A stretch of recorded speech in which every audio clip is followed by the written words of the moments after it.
La structure classique d'un propulseur à effet Hall est constituée des éléments suivants. Un canal céramique servant à confiner le plasma, un diffuseur de xénon ainsi qu'une anode placée au fond du canal. La cathode est quant à elle placée à l'extérieur de l'ensemble. Le circuit magnétique du propulseur est constitué de 5 bobines. Une fois alimenté, ce circuit produit un champ magnétique dont la répartition spatiale des lignes répond à un cahier des charges très précis.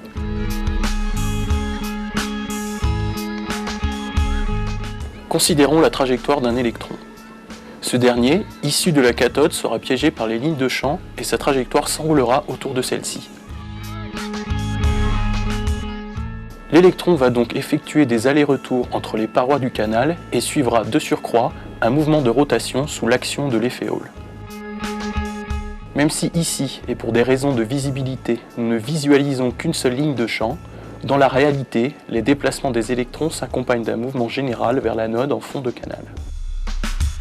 La différence de potentiel entre la cathode et l'anode au fond du canal génère un champ électrique dont la répartition spatiale est liée à l'intensité du champ magnétique. Lorsqu'un atome de xénon provenant du fond du canal rencontre un des électrons, il se ionise sous l'effet de la collision.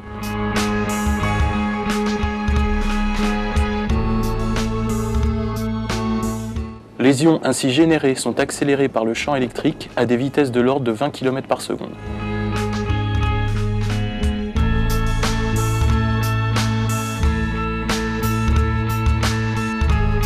L'éjection de ces multiples ions produit ainsi une poussée suffisante pour mouvoir un satellite, comme par exemple lors d'une correction d'orbite.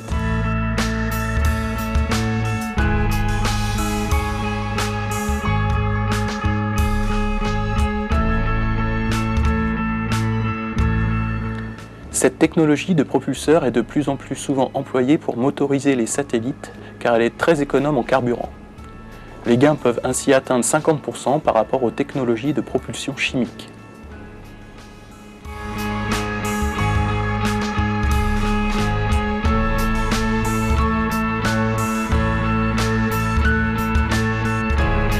Le PPS 1350, développé par la SNECMA, est l'un des propulseurs à effet Hall actuellement en vol sur plusieurs satellites.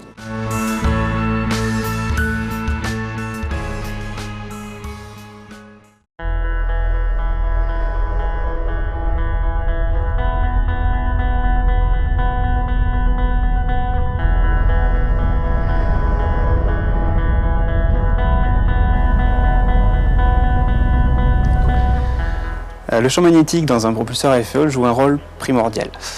Le problème est qu'actuellement les structures classiques ne permettent un réglage que relativement limité des topologies magnétiques que l'on peut obtenir dans le canal.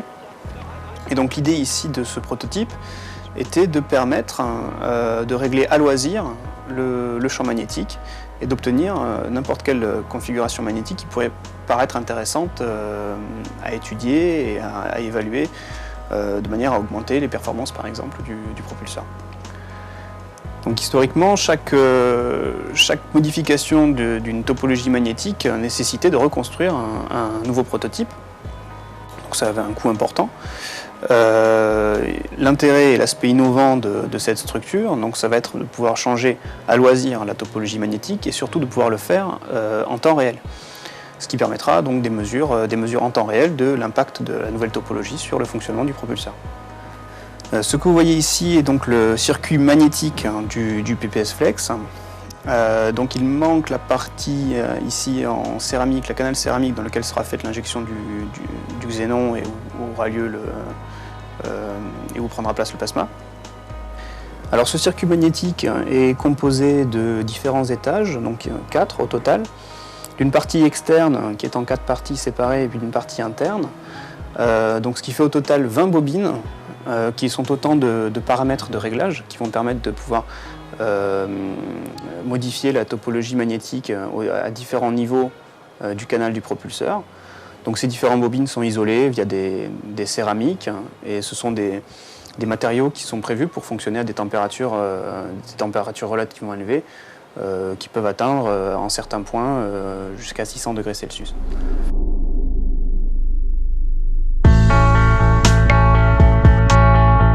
Donc voici le PPS Flex placé sur son banc de caractérisation.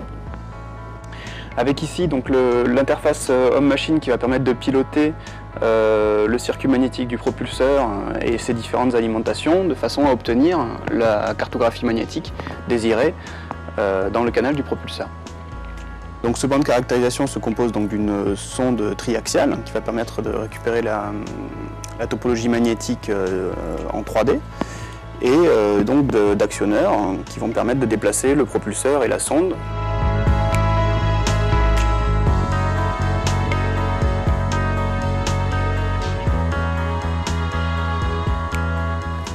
Une interface MATLAB permet de contrôler la topologie magnétique que l'on souhaite obtenir dans le canal.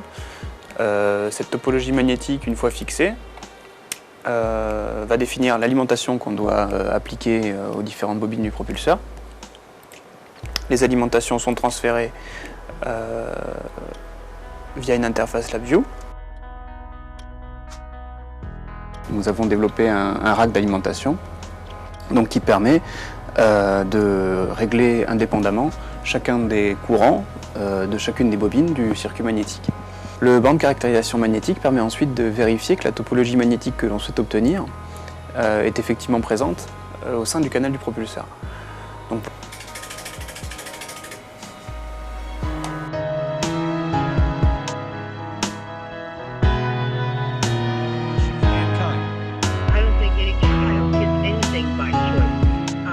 as I understood, your question to me was, do you feel it's right for the fundamentalists to indoctrinate their children with their own beliefs? I guess fundamentally, yes, I do.